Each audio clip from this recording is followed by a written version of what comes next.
I am so excited to have Josh D'Ambrosio. He's a young dad, or new dad, I should say. He's got a few kids. And Josh, tell us a little bit about where you are and being a dad and just a little bit of your background. Yeah.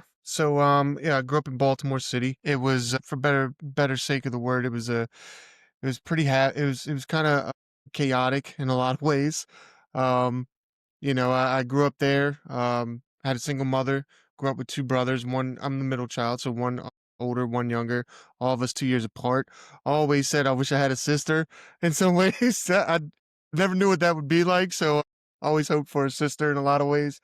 But yeah, grew up with two brothers. It was my mom worked most of the time and didn't have the best let's say role models around at the time, and I caused a lot of havoc myself. And I don't know how far you want me to go, but I caused a little bit of havoc, and Lord allowed me to sit down for some time.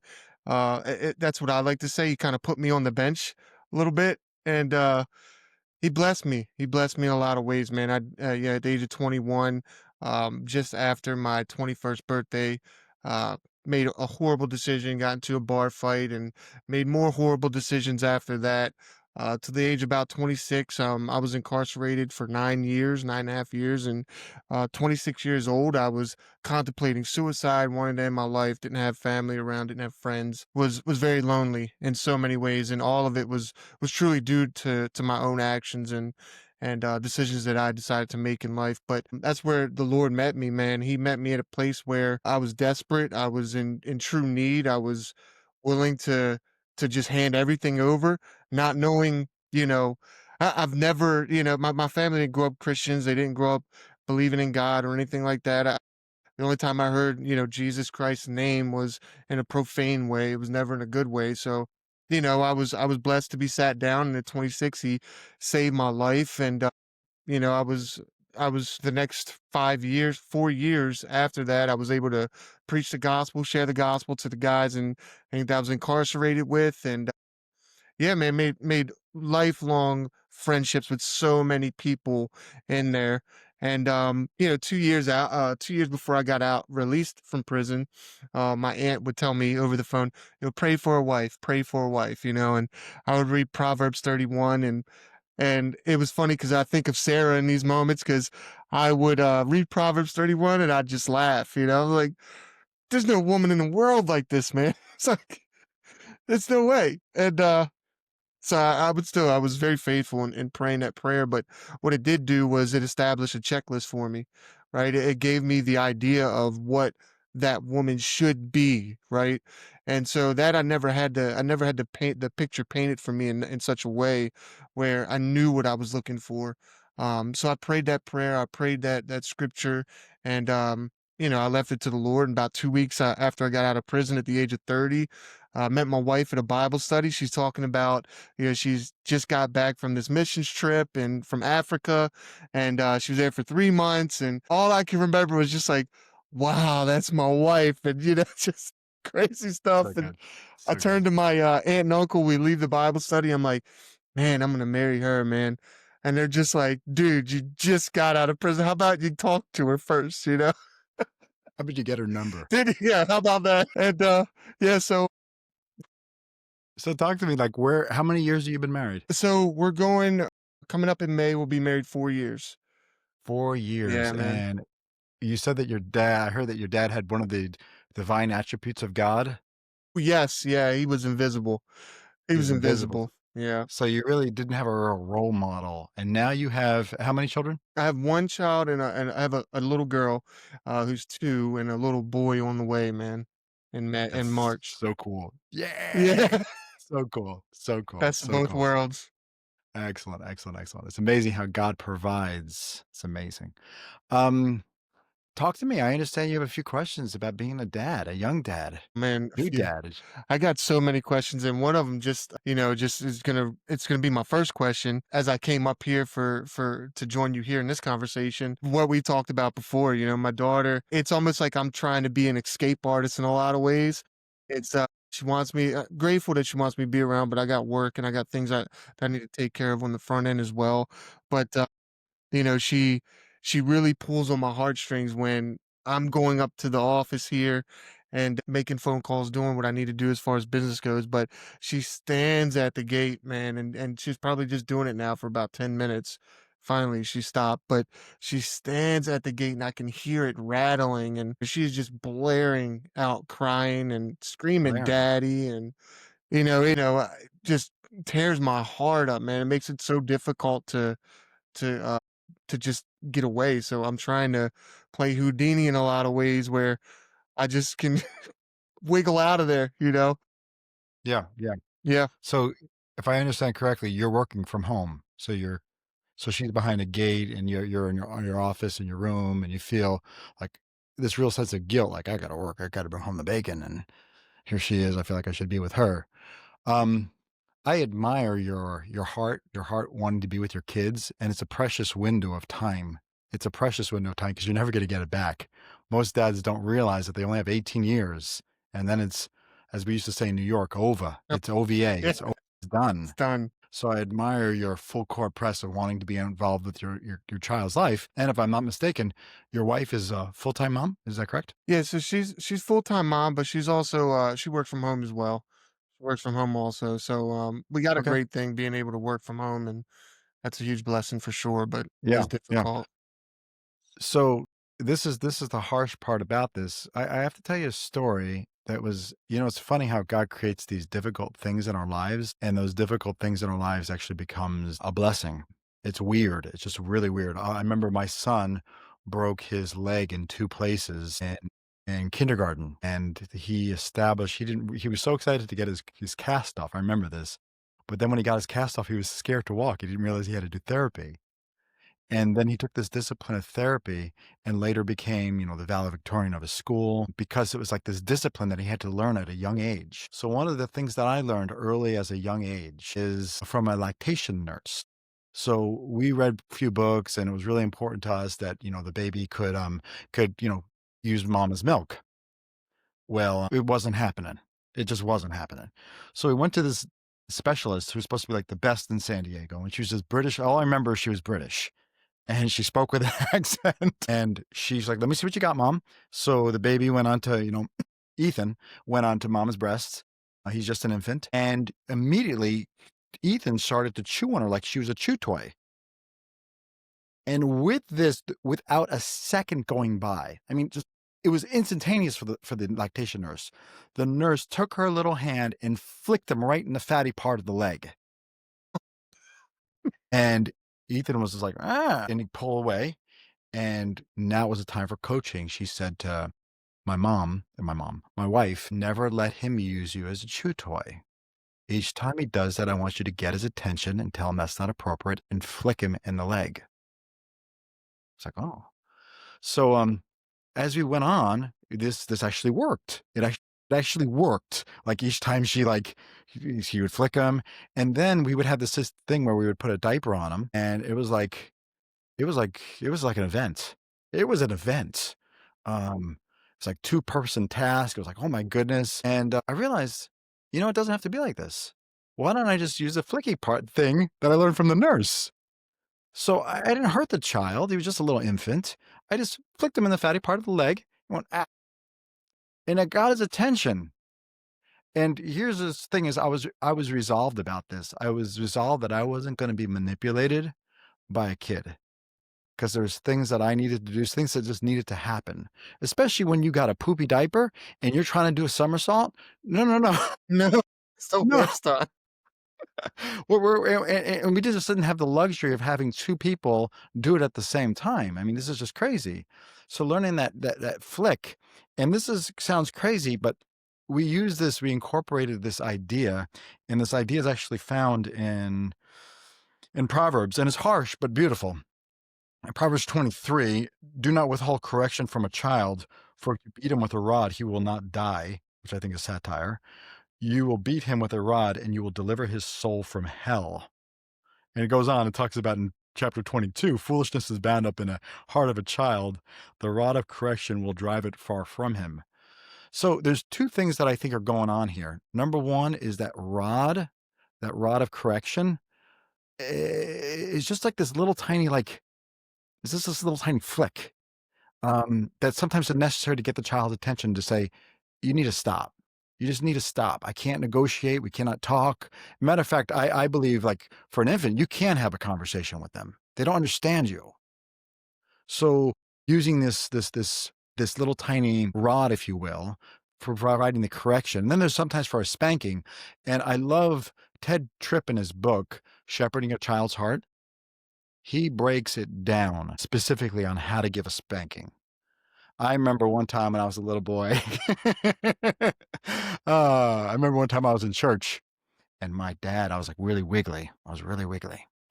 And my dad whispered in my ear, said, if you don't stop moving and wiggling, when we get home, I'm going to beat the crap out of you. This is not what we're talking about here. Yeah. I remember one time I played with matches in the backyard and my sister, I remember that was a beating. I'm talking about like I didn't wanna do it's kinda funny. The prison wardens are in the jail with the inmates, right? It's not fun. You tracking with me? It's not fun at all. It's not fun to be the warden. It's not. So I remember many times when I would give a spanking, and I had a couple of rules for a spanking, just so you know. Number 1, it was always done in private. Number 2, there was never shame involved. Like, I would always, like, protect their innocence and their dignity. I would never yeah, that's just so number 1, private. Number 2, always protect their dignity. Number 3, they would know what they did wrong. They would know specifically what they did wrong. Number 4, they would know how many hits they were going to get. Like, literally, you're going to get 2 hits. And again, it was just this thing to get this, like, this awakening. And I'll tell you what, I pity the parent. I've been there. I've been there. I've been at the listing appointment and they're like, oh, yeah, he's in timeout. And you got this kid inside the room and you think he were like in a cage, Mm, like he's like a wild animal. The rod. And if you follow this progression where it's in private, it's with dignity, they know how many hits they're going to get, they know what they did wrong. And then lastly, there's reconciliation at the end. It's really quite beautiful. It's so, so effective. Now I know this is antiquated, it's dated. I know that the APA says don't do this. I know that the AMA says don't do this. But I also know those organizations, forgive me for going political, also say it's okay for a 13-year-old boy who thinks he's a girl to go into the girls' locker room. So I mean, their compass is kind of broken. yeah, for sure. So I this is a Consider the source. winded question. So back to what you were saying, okay, you got your little daughter there and she's wriggling on the gate. There's 2 issues that are going on there. There is one of strength, so capacity. Does she have the capacity to jump the gate? And the second one is desire. So what we did with our kids is we really didn't look at the capacity. The capacity was going to grow. We really did this, and Ted Tripp talks about this in his book, Shepherding a Child's Heart. Really talks about their ability is going to grow. Let's deal with the heart. Let's deal with the heart of the issue. So, for example, like we're kind of crazy. We didn't put any child locks in any of our any place in our house with all 3 of our kids. None of them. But we shepherd their like we I remember one time this is a long-winded answer, but I did all this stuff deliberately to train them. I remember we were in, Big Bear, not Big Bear, Big Sur, and there was this big iron stove that was there, and everyone was concerned about Ethan in the stove. So I'm loading the stove up, and the stove is starting to get hot. I told Ethan, I said, "Ethan, put your hand on the stove." I said, "Is that hot?" "Oh, it's hot." I said, "Keep your hand there." He said, "No, daddy, no, daddy." It was done. It was over. There was no temptation. There was no desire. When you took away that desire there was nothing there. So I just think in a way we can do a lot of this correction, not by words, but literally with actions. And of course, I'm talking to someone, Josh, who loves their kids. I'm not talking to a monster. Yeah. I'm talking to a grown adult who loves their child, who wants to do their best thing for their kid. And sometimes doing that best thing is a little bit awkward and corrective. Mm, So let me go back.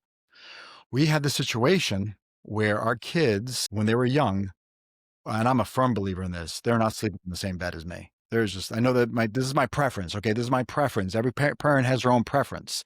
Now, mama wanted them have him because she's doing breastfeeding or whatnot. I just didn't want the little kid in the bed with me. I didn't want it. We'll just leave it at that. That's my preference.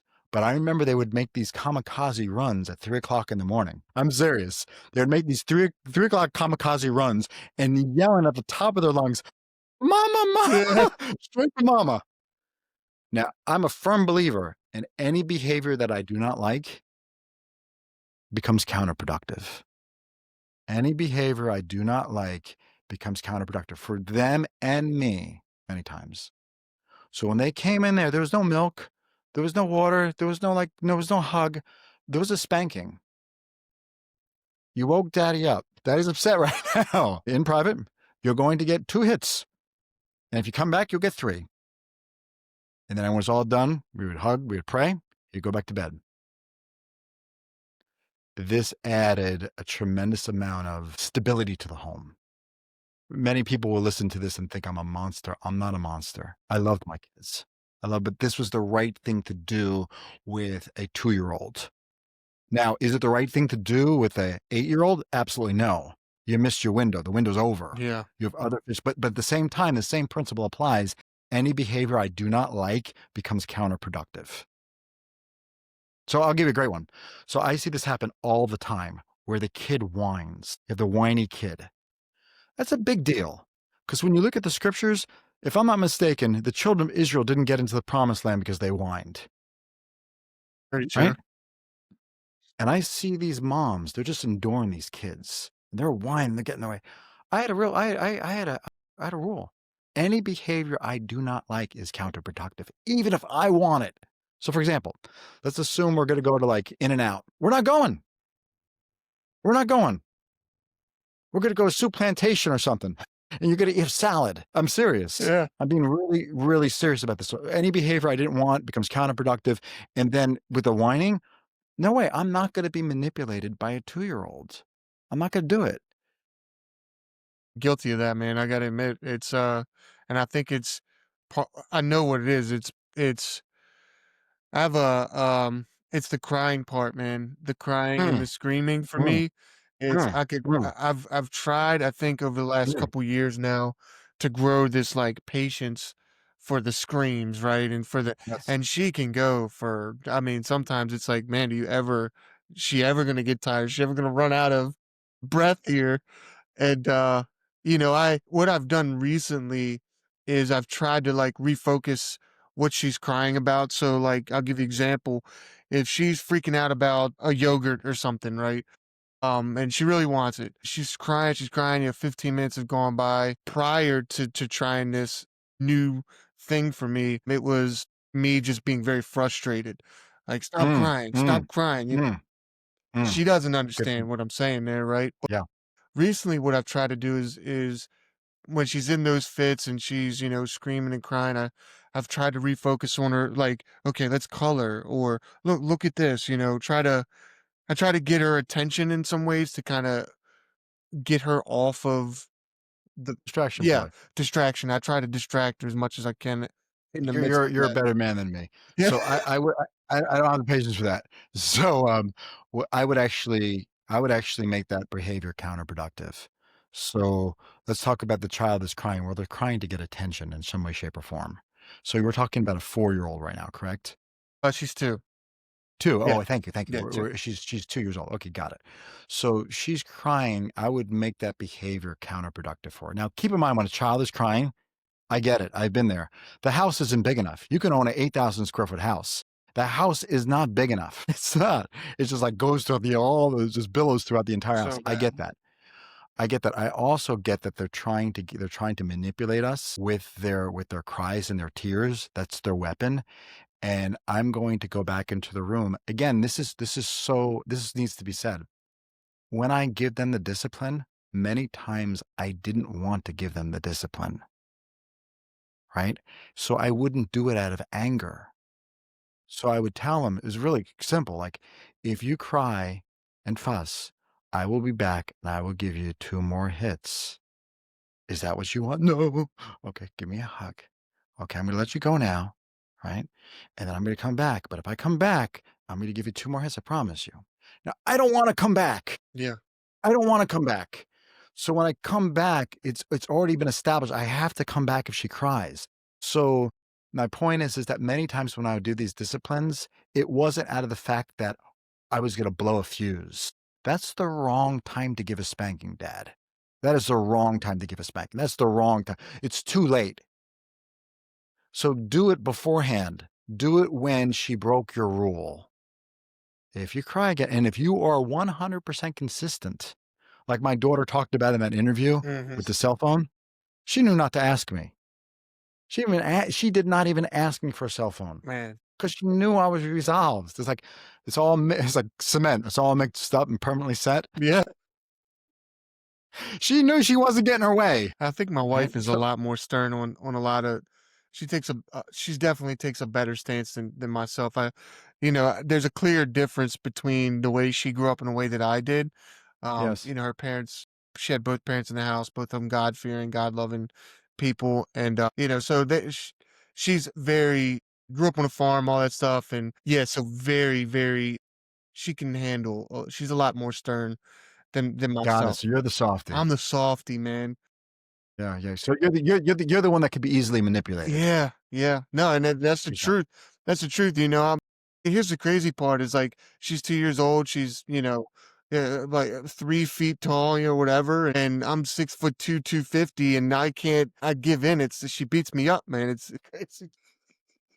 crazy, man.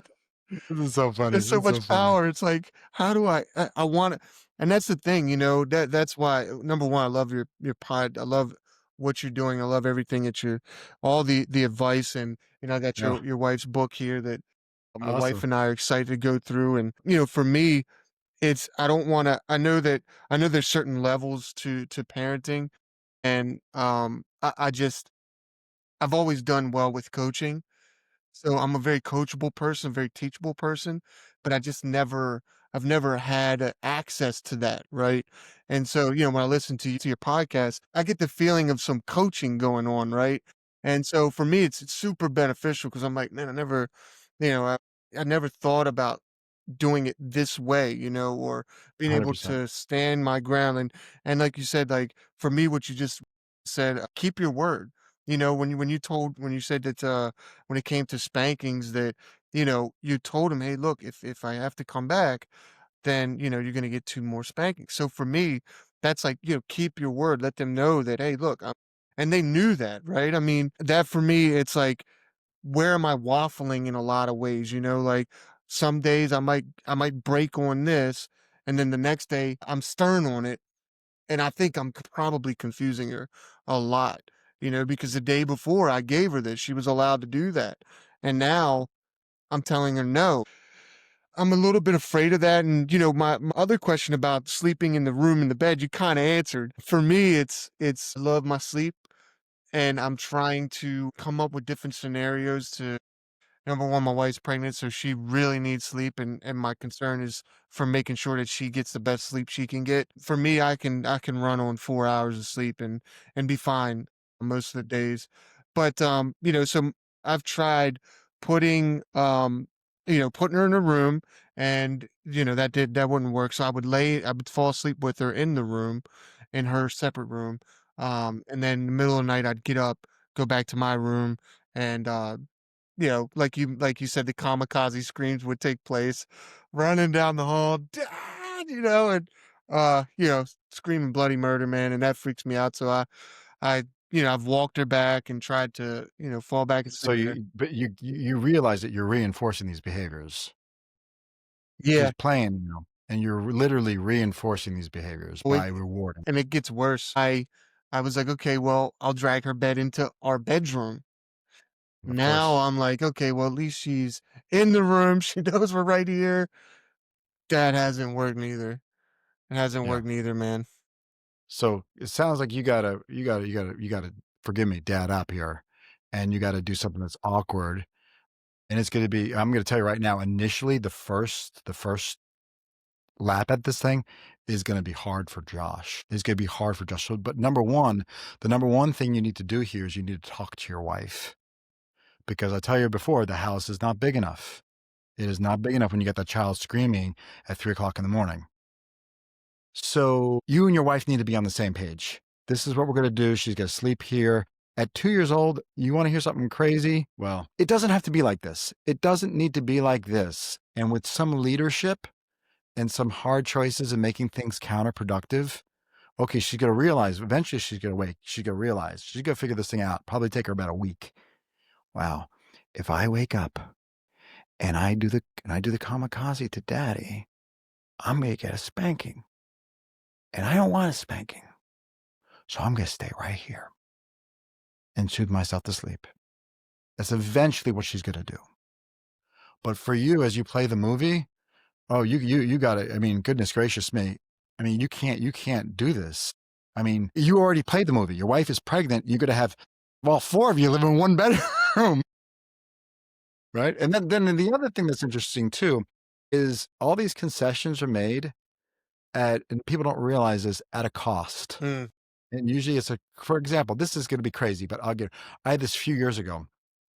I manage property, and the lease says very clearly that the tenant has to cooperate with the showing for a prospective new tenant. And the tenant's like, "Well, I don't want that." And I bounced it off the landlord. She's like, "Oh, just accommodate him, James, just accommodate him." So now we had 30 days to market the property, another 30 days to find the new tenant. So she's out of rent plus the turnover, right? She's out like 3 months, and it really physically, like, it hurt. It hurt her financially. But I realized, like it didn't have to be like this. You accommodated her. You went the easy street. You wanted to accommodate, but now you have to pay the price for it, which is your prerogative. It's not my property. It's their property. So just realize that with these accommodations that you make, you're going to have to pay for it. And unfortunately, this is what's going to happen here. And this is one of the reasons why I'm so passionate about this Christian Dad podcast. All these accommodations diminish the quality of the home. When mom and dad aren't sleeping, mom and dad aren't getting action, it diminishes the love in the home. You talk about the fruit of the spirit. There's not much. Forgive me. This is not going to sound very spiritual, but if I'm super sleepy and tired, I'm not going to be very loving, kind, joyful. Same way. Yeah. Name it. Right? It's just very physical. So I'm just saying that there needs to be the strength. And the other thing that needs to be said here, it's in this verse here. Do not withhold correction from your child, for if you beat him with a rod, he will not die. You shall beat him with a rod and deliver his soul from hell. She's not going to die. She can cry all she wants. She's not going to die. You might think she's going to die. Now, I'm not talking about crazy people who are monsters. I'm talking to a loving dad right now. Mm-hmm. Because anytime people take a truth and they carry it to an extreme, it becomes an error. For sure. You can take this truth to an extreme, it becomes an error. I'm not Mhm. talking about those extremes right now. I'm talking about providing correction to a child who's manipulating you. And she knows it, Yeah. man. That's the hard And part. I see it. I see it all the time. I see it with moms, especially with that whining thing. It does not have. Oh, I had this other situation at church the other day. What happened? Like, a child wanted something from me. The mom was away, and I don't know if it was, she wanted, like, I can't remember what it was. I had something of hers, like a cookie, or I don't remember what it was. But I told the child straight up, it's like, if you whine, I'm gonna eat your cookie. And the mom wasn't there. Love it. And the daughter knew, like, I was serious as a heart attack. And she's like, okay. She's like, can I have a cookie, please? And I gave it to her. Now the mom would be like, can I want the cookie? I want the cookie. And she would give the cookie to her. Oh, And what's really funny is, and I learned this is going to sound crazy, okay, but I'm going to make this analogy. We had a professional dog trainer come over to our house, and ooh, that was heavy. He came over with literally a half a dozen dogs, and he said, "Put your dog in it down." And the dog wasn't going down. And he told me, he's like, "James, your dog is laughing at you right now. Put him in a down." And this was really harsh. I couldn't do it. He said, "I want you to step on his leash." I couldn't do it. I could not do it. So he's like, "Let me show you how to do it." He said, down to the dog, and then he stepped on the dog's leash. All right. We went to a down. Now he said down, the dog went straight down with 6 dogs running around. He goes, "Now I want you to do it." I said down, and he's like, the dog didn't do a thing. He goes, "James, he's laughing at you. I want you to step on his leash." I only had to do that once, just once. Really. My wife did it, but I needed someone to come alongside me. I needed someone to come alongside me and be like, "It doesn't have to be like this." Now, when my dog's around other dogs, I could tell my dog, "Down," and he'll go to it down. Yeah, I can't. That's another area. I think it's all cute that I can teach my dog how to sit and spin and do all these silly little tricks. The moment she gets around people and other dogs, It's the 3 Ds. It's distance, distractions, and duration. Those are the 3 Ds of dog training, and they also happen to be the 3 Ds of child training too. It's distance, distraction, and duration. But anyway, you might have had again, with all this stuff that we're talking about, because 'cause we're talking about a new way of you doing parenting, it's really important for you and your wife to be on the same page. "Sweetheart, how do you feel about me using a wooden spoon?" By the way, I would never give a spanking with my hand. I mm, would flick the child. I would, when appropriate. Like, I remember one time, and I didn't find it funny, everyone found it cute but me, when they would take the food and they would throw it over the, what do they call that? The sure. easy seat? The high chair. They'd throw it over the who's picking that up? I didn't fi that's and we started really young with our children, and this is in the book Baby Wise by Gary and Kathy Ezzo. Great read, where they talk about teaching your children sign language. And this is the sign language for no, right there, no. And my children knew sign language, just more. And I would say no. I'd say no to Ethan. And if he took that food and dropped it over the edge, boom, there came the flick. 100%. I was 100% successful about it. I remember one time, Ethan thought it was real cute and he would hit Arlene. Arlene's my wife. Okay, he would hit her, little punch. And he hit her. Each time he hit her, she didn't do a thing. I hit him back with a little bit more juice. And then he hit her again. And I hit her back with a little bit more juice. Guess who won that one? There was no spanking that was necessary. It was that little tiny correction. It was very clear. You do not hit Arlene. You do not hit mom. So again, you and your wife need to be on the same page with the sleeping, with the whatever the case is, with the whining, with whatever the case is. You guys need to develop a battle plan. Then you guys need to be a unified front, and then from there, you Yeah. know, Try to make it implement. work. One of my It's so one of the scariest things that she does, I think, is we'll tell her to come here and she bolts, man. Like she runs away and she giggles and thinks it's funny. yeah. And we try like we'll go get her or whatever and try to correct her and we'll Mm, mostly a love tap on the butt or whatever, yeah. but Good. and Good. tell Good. her Good. like Good. she can't do that because it's Yes. dangerous. But Yeah. Yeah. Yeah. she just thinks it's a game. Okay. Let's talk about that for a second. So there's two things here. I don't remember what episode it is, but it's with Pastor Sherry House. I got a podcast, and she created this thing. It's basically she called it "Sock it to 'em" or "Bam it to 'em." I created it. Don't wait, create. So what I would do is I would literally create scenarios at home that would be the same exact scenario in the marketplace. For example, I would get a brand new toy, still in the wrapper. And by the way, I'm a big believer in bribery.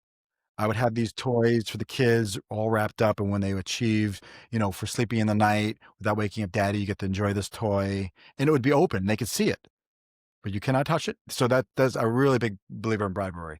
So I would literally give them the toy, give Ethan the toy, and then I would literally say, "Give it back to daddy." He didn't want to give it back. He wanted to open it and play with it, right? I was mirroring what was going to happen in Walmart. Hmm. So when we went to Walmart, now I did this, I don't want to say hundreds because that's an exaggeration. I did this dozens of times. I would give him something and then I would say, "Give it back to daddy." Right? When we went to Walmart, "You want a toy? Great, you can have the toy. You want a bear? I'll put the bear right next to you. We'll go around the whole store, have a lot of fun." And then I'd say at the end, "Give it back to daddy." Now, if he created a scene in the store, I always respected his privacy. I had this one time in Walmart where he had a shutdown because he wanted, I think it was like 3 or I think it was about 3-ish, and he wanted, I wanted the burritos, but he wanted the chimichangas, and he is yelling. I have a full cart. He's yelling chimichanga as loud as possible in Costco, and, literally. So I was gonna respect his privacy. So I picked him up. We went outside, and we went outside into the van, and I said, "Okay, Ethan, I said, "You just you weren't acting. That wasn't right, and that wasn't kind. You're going to get 3 hits for yelling chimichanga at the top of your lungs." And I gave it to him in private. He knew exactly what was gonna happen. I said, "You ready to go back into the store and get the burritos?" And if he said yes or no, then and I would do that. This is really interesting. My kids know it. I would do that 10 I would win. This is gonna sound crazy. This is really good. Going back to the going to the dog just for a second here. With the dog, I always made sure that I always ended the training on a good note. I would never push them beyond their capacity. I would always end on a good note that we won. So if I didn't feel like we could win, if I did that in Costco and he had another freak out and we went back to the car, right? I would, give him one more shot. I wouldn't keep on doing that. I'll be like, okay, I lost today. Let's just change gears because this isn't going anywhere. But if I felt like I could win, and I mean by win, where he can actually get it that, you're a part of this family and we're not going to use crying as a form of manipulation or as a form of communicating, right? So this idea, but going back to this whole idea of don't wait, create. Mhm. I would create these scenarios where I would reward and punish. I would start off with rewards. I'll have like our favorite like little treat, if you will. Yeah. And I'll say, "Come to daddy, come to daddy." And if she would run away, I would show her the treat and I would eat it right in front of her. And I would keep on doing that. I would say, "Come to daddy." Same way I did this with my dog. This is going to sound crazy. A lot of people are going to be offended by this. I used to do this with my dog where I would whistle and I would have a treat. Eventually he figured it out, but then when I whistled, you came to your the alpha. Mhm.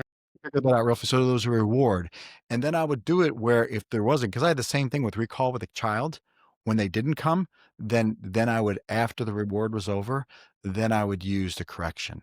"You didn't come to daddy. That was disrespectful." I'm really big on, like, core values, Mhm. so our core values was Rob's, right, others best, smile. So we rewarded and punished the kids based upon these core values. And by the way, I got these from Brian, really from Joe Holtz. No, what's his name? Joe Holtz? Lou Holtz. Lou Holtz.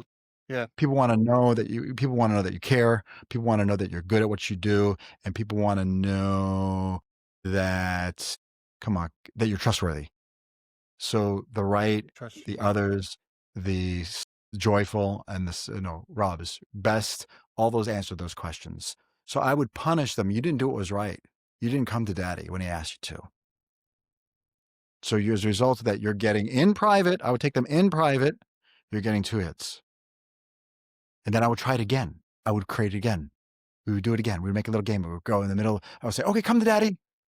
I would create the scenario over and over and over again at home with rewards and punishments so that we're in the marketplace, we win.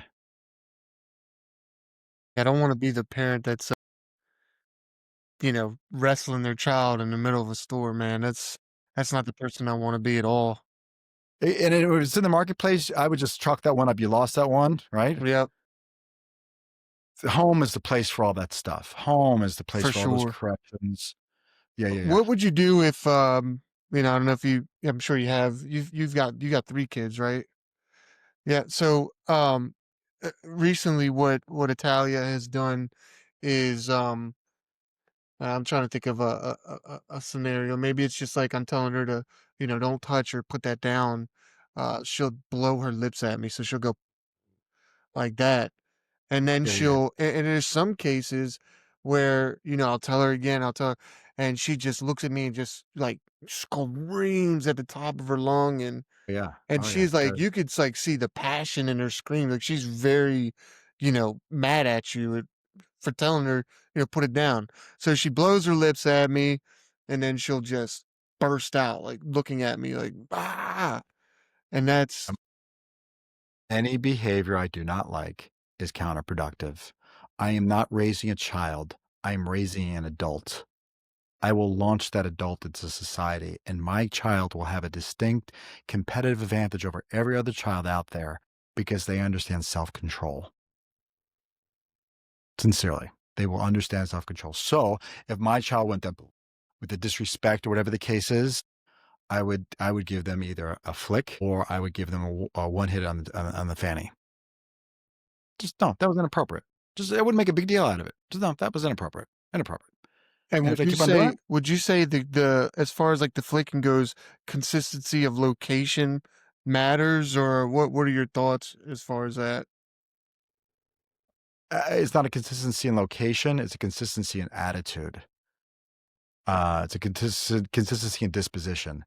That is an inappropriate way to communicate. You're treating someone with disrespect that isn't right, that isn't loving, and as a result, I could make a big thing. I could make, the first time I could make a bigger event out of it. But a lot of these times when I took the kids to the bathroom, I remember more than one time where I would literally like, I mean, the equivalent, if this was the wooden spoon, it would be like, and it was like, "Oh, oh, oh, oh." It was like this big event. You know what I'm saying?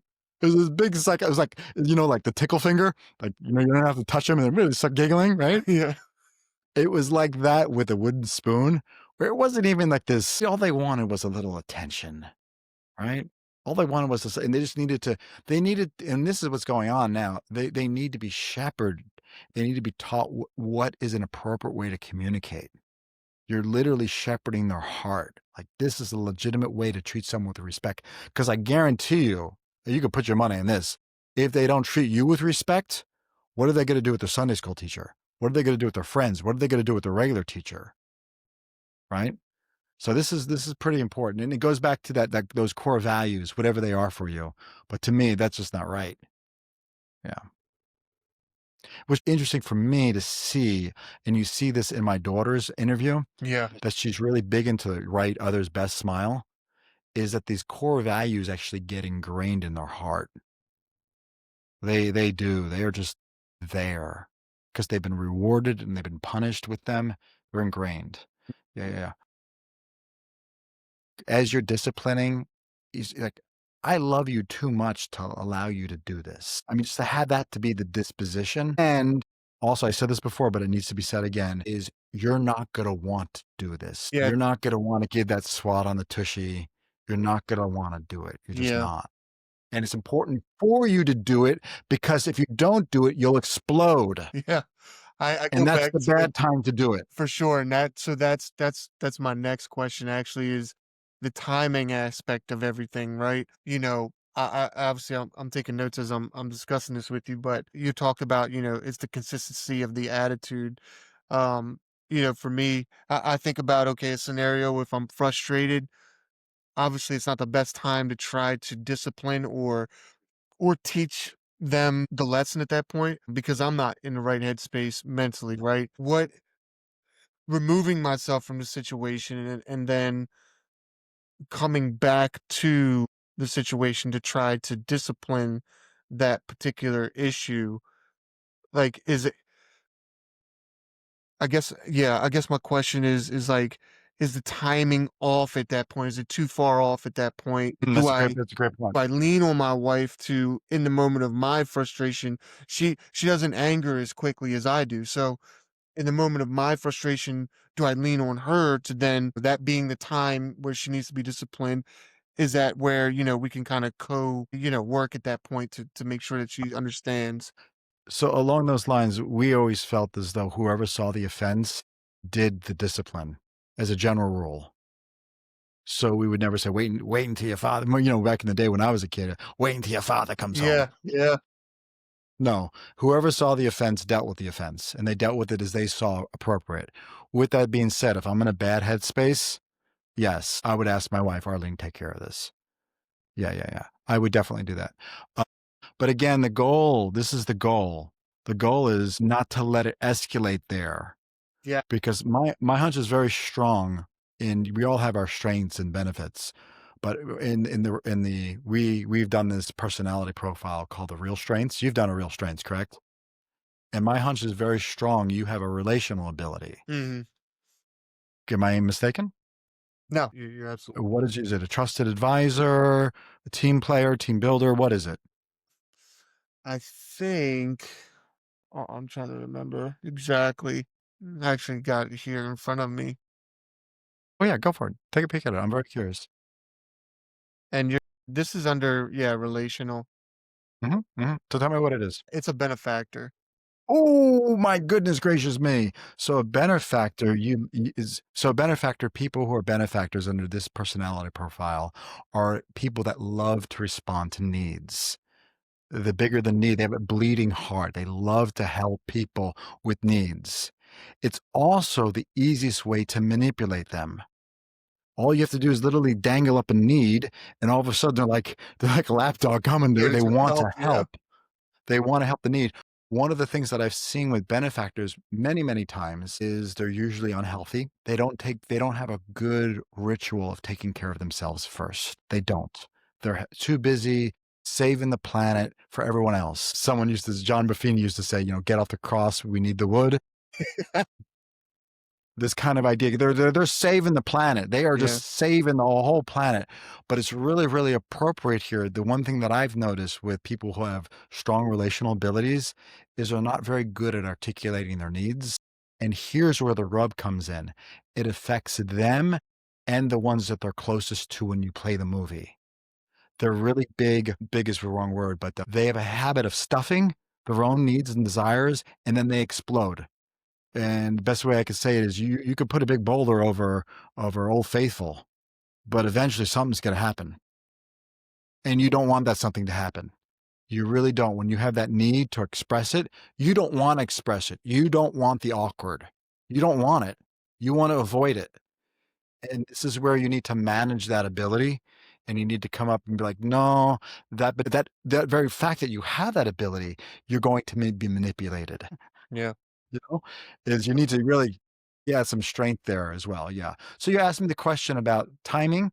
The best time is the time that the offense actually happens, and like I said earlier, the prison warden is in the jail too, because it will spoil events. Like you're at a party or something and something goes on, again, always in private, it will spoil events, like, "Oh, we need to go right now. This isn't gonna work." Um, a lot of takeaways. Yep. Just recently, Yeah. we were at the Christmas light show down in Ocean City, and she's squirming. She's like, "Oh man, here we go." She's ready to. You could tell she's like done with everything, and she's about to let us know it, kind of deal. Um, so it's one of those things where we kind of had to pull out and just like, hey guys, and yeah, I mean, I don't want to be that family that has to pull out of every event because of I'll be honest, man. My daughter first was born, I was afraid to take her anywhere by myself. Like I was afraid, man. I was like, man, what do I do if she cries? I don't have any guidance on any of that. So for me, I remember taking her down to see my aunt, and she was battling cancer at the time, and yeah, I was so excited for her to see her, and I'm like, man, this is a 45-minute drive. How am I gonna make it? Like she's gonna freak out in this time period, and she is infant at this point, but even for a while there, up till 1.5, even till just 2 years old. I'll give you an example. I ran out and got some pop by gifts for some clients, and I'm sitting there debating in my mind. I'm having this argument in my mind, like, do I take her with me? If I take her with me, she's gonna be like this in the store. If I don't take her with me, she's gonna be crying and she's gonna disturb my wife while she's trying to work, because my wife's in the middle of a meeting. So I'm having this like battle of like, what do I do? Can I distract her with something? I love one of your wife's passages in the Parents Rising book is, the screen time stuff, man, that she talks about. And for me, I'm like, oh my gosh, I'm easily falling into that. I'm easily falling into that because, you know, uh, I- I'll put on like ABC Mouse or something, and I'll try really hard to be like, "Okay, you get an hour or something." She doesn't need an hour of screen time at 2 years old, but it's like, I need to get something done, my wife needs to get something done. Uh, That's a whole Josh, we need to have this yeah, conversation and another that's a whole another conversation. I wanna go back to the whole aspect of the baby crying, yeah, and I learned this from a pediatrician, Dr. Mary Aspen, who no longer practices, but she was the bomb. So I remember, I learned early on, I was the same way you did. I don't want the kid crying. It's kind of embarrassing. It's just It's awkward. I feel like I'm, interrupting everyone else's stuff. They're all looking at me. Gotcha. So I learned that if I did a lunge with a child, like where he experienced his free fall, he would stop crying. Right. So I did this lunge and Dr. Aspen is actually talking to us. And and I did a lunge because he started to cry and he kind of reset him. And she actually challenged me. She's like, "What are you doing, Dad?" And I was like, "Well, I just did a lunge because it kind of like expenses free fall. He doesn't want to cry anymore." Because and if he cries, what happens? I was like, "Well, he cries, makes noise, it kind of interrupts us." Because he'll get over it. It's okay for your baby to cry. Babies cry. This is a pediatrician with like 30 plus years of experience in her office. She's like, let the child cry. Quit doing all these accommodations to prevent the child from crying. And I was like, oh, I can do that. uh, Yeah, I immediately go to the like you mentioned, the benefactor stage. It's I wanna yes. help, I wanna make her stop crying. So you run through the list. Is it the diaper? Is it, food? And you just start running through the list. What makes her happy here? What does she And you'll need? exhaust yourself. You will Yeah, exhaust yourself. And I admire your heart. I admire your love and your capacity. It's a beautiful, beautiful gift. You're going to be able to help your child, but make sure you help them as well with some self-control. Because in the process of doing so, I've seen it happen many times, and I'm sure you as well, where you get these doting parents and they raise these monsters. They raise these self-aggrandized children that only care. They're narcissists. They're literally raising narcissists. I've seen it. I've seen it. The yeah, biggest loving hearts that would accommodate, that would bend over backwards for their kids. You think the apple wouldn't fall far from the tree? All it turns them into is narcissists. I've seen it child after child. It breaks my heart. yeah. Anyway, I can go on and on. Josh, I want to just take a moment. You said you were taking notes earlier. Man, yeah. Was there anything in particular that like kind of stood out? We've been on the phone, we've been doing this for about an hour or so. Anything in particular kind of stand out for you that you're going to kind of try on? Very curious. Absolutely, man. Number 1, I love the dad up, man. I love when you said that. For me, that's like I can see it written on a T-shirt or something. I'm like, "Dad up." So I stand with that. I love that. I got that written pretty boldly. But yeah, man, I love the rules. I love all 5 of the rules done in private, never shame involved, keep maintain their dignity. Rule 3, they would know where they went wrong, what they did wrong, know how many hits they would be receiving for what they did wrong, and then reconciliation at the end, I think is huge. Yeah. Let's see. There's so much here. Diminishes yeah, for me and my wife, just the accommodating comes with payment. That stood out for me. It was like, yeah, I don't wanna be I don't want my the love in my home where we've worked so hard in the foundation of building on Christ and him being that foundation for our family. I don't want that ruined by my own actions of being that benefactor and trying to accommodate all my child's needs when, there needs to be an understanding there of what she's doing. Can't mess up the flow of the house, man. Good stuff. Because the truth of the matter is only God can accommodate. Only Yeah. God can make those. You mean, in a sense, you are God. I mean, forgive me, you're not God. We all know that. But just ask your wife. We all know that. But you know what I'm saying. You're the provider. You're the protector. Yeah. But the truth of the matter is, you cannot meet those longings of her heart. You cannot. When she's soothing herself, you can't be to sleep. You can't. You can't do that. Yeah. It's something Um she needs to learn herself. For sure, and then again, there's so much counterproductive. That's probably gonna be my word of the year, as just a reminder of not just in my business, but raising my child into an adult. Because again, like you mentioned, you're not raising a child, we're raising an adult. That's their end game, right? That's what leads to, Lord willing, as long as they're here on this earth, they lead to being an adult.